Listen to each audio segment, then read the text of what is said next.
today I'm going to show you how to make sourdough bread. So 2 weeks ago I did the recipe on how to make a starter, which is what we have here. And today I'm going to show you how to make bread. Now this is using a recipe, a technique that I learnt with Honor from Honor Bread in Bermagui. Now her bread is next level. It's just really nice. And I used to make a really simple no-knead bread, which was great. It was really quick. It didn't involve much kneading, obviously. But yeah, then I tried Honor Bread. Then I saw she had courses and you could actually learn how to make it that way. So now I make it this way. Now it is a longer process. There's a few bits to it, but it's actually not difficult and it's not a lot of time. It's just you need to be around to do the folds. So what you need is water, your sourdough leaven that you've prepared the night before. So like I showed you in the last one when you've had it rise. So for the leaven, you put 150 grams of flour, 150 grams of water, and a tablespoon of your starter that you've taken out of your jar, which is usually kept in the fridge. So you mix that up, leave it overnight, and then when it's done, you have your leaven ready.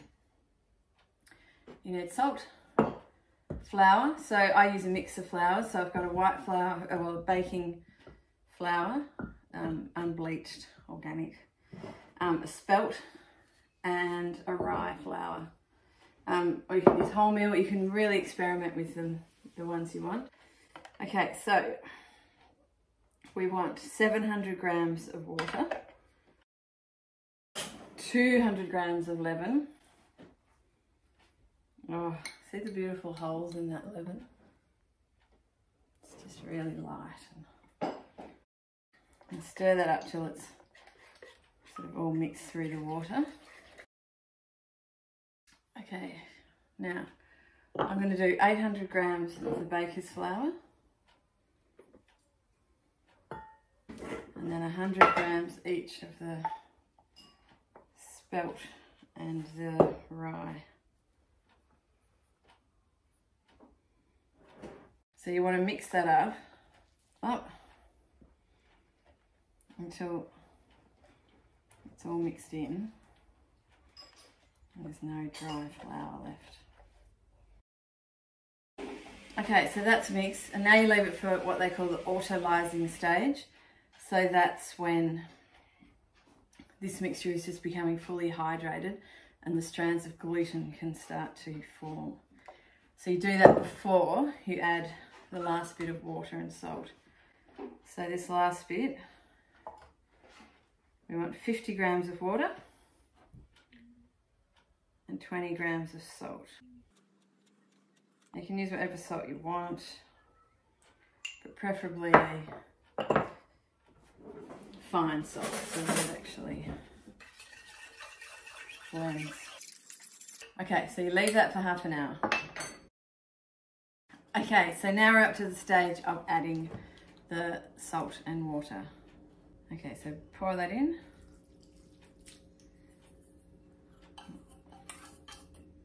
Now I want to mix this through. So it's completely hydrated. Now it's quite a sloppy ball at this stage. So once that's mixed in, then you want to grab a container with a lid that seals so that you can take it with you if you need to. So pop that in there. Get all the bits out. Pop the lid on, and then in half an hour we will turn it. So you turn it every half an hour for 4 times, and then every hour twice, and then you let it rest after that before you start shaping the loaves. Okay, so it's half an hour later, so this is the first turn. So what you do is you grab the dough on one side, fold it over, turn it 45 degrees, fold it over. No, that's 90 degrees, sorry. Then 90 degrees, fold it, That's it, easy. Put your lid back on. Now each time you do that, it will get thick, firmer, and less sticky. So yeah, now we'll do the next half hour.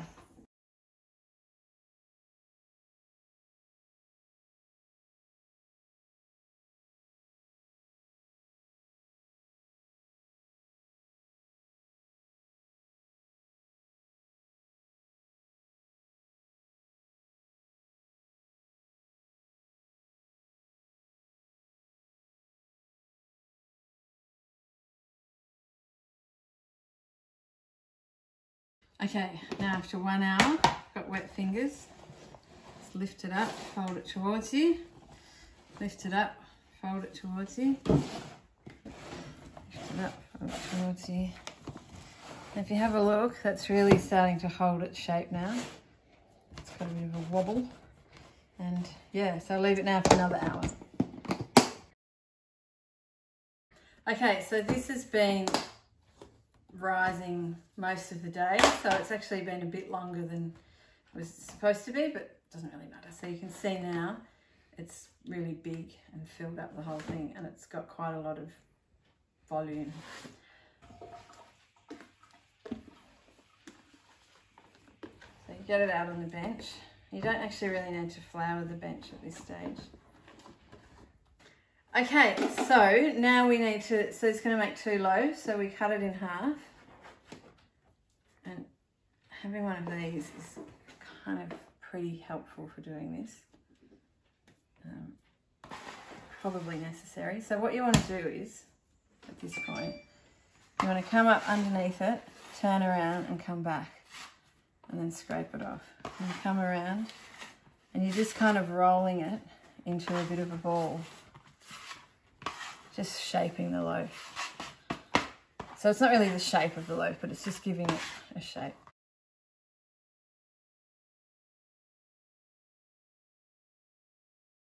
So I've left these for half an hour. Now one thing I should have done before, but I can do now, is you just put a little bit of flour. This is half rice flour, half baking flour. Just put a light sprinkle on there. It just helps in the next stage. Okay, so now, so you flip it so it's flour side down, and then you want to pull it out into a sort of square shape, almost rectangular shape, like that. Okay, so you fold this over like that, and you fold this side like that, this side like that, and that over a little bit.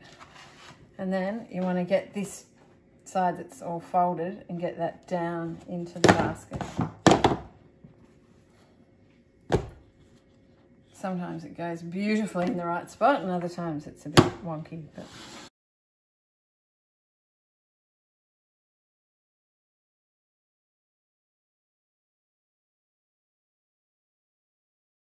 so these then sitting here, you can leave these for about 4 hours and then you can bake them, or you can just leave them overnight. So I tend to bake in the day so I can use the solar power because we're, while the sun's shining. So I'm going to leave these overnight, so I cover them. All right, so I put honeybee wraps over them, and then I just put them in the fridge overnight, and then in the morning I'll take them out first thing and I'll turn the oven on at the same time so they can just rise a little bit while the oven's warming. Morning time, sun's streaming in, beautiful morning. Today's the day for making bread. So I get the 2 loaves that I made yesterday out of the oven, out of the fridge, not the oven, and they can just sit on the bench and just get to room temperature while we heat up the oven. Now I cook my breads in these are called rometoffs. Now I found, I think one of these are garage sale and one at an op shop. If you can find them, they're pretty cool to bake in.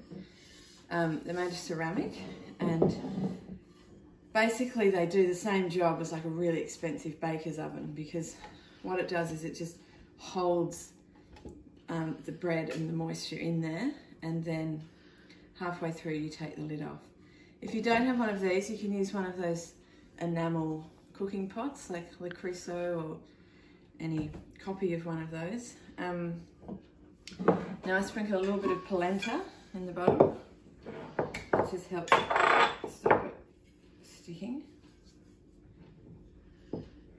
So these need to go in the oven before you turn it on, because they need to heat up slowly with the oven. If you put them cold into a really hot oven, you can crack the pots. So we want to turn the oven up to 260 degrees while it's heating up. And I have it on, so that's full power, and I have it on, we have the fan and both hot top and bottom elements on. Okay, the oven's hot, steaming hot. Oh, these are really hot too. So I'm going to take them out.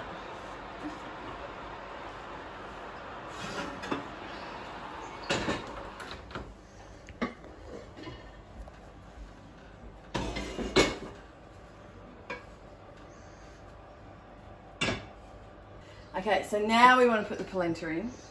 I did say put it in before, but this actually wasn't the right thing to do. I'm getting confused. Okay, now we put the bread in. So we need to take this off carefully. I hope it hasn't stuck to the honeybee wraps. Now you want to get this in like that and make it sit nicely, without it going on the side. Now we're going to cut it. Now what you need is a really sharp knife or a razor. I've actually got one of these. It's called a lame or something like that. Just wet it slightly. So come in and have a look. You just want to give really sharp cuts across it. Now this is where you can get all fancy and do fancy cuts. I'm just going to do this. If I try and get fancy, it probably won't work. Okay, now let's pop the lids on. Okay. Make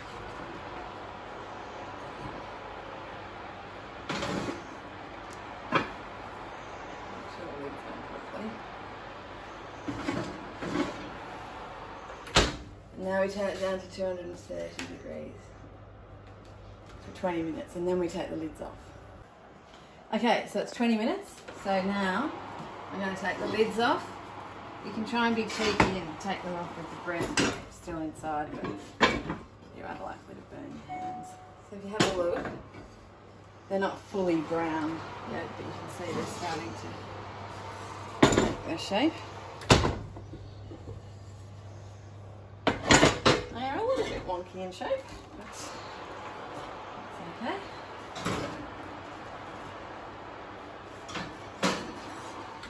Okay, and then another half an hour to 40 minutes.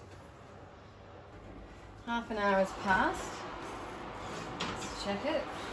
Oh, it's looking pretty good. Come in and have a look. So you have a little tap. Sounds good.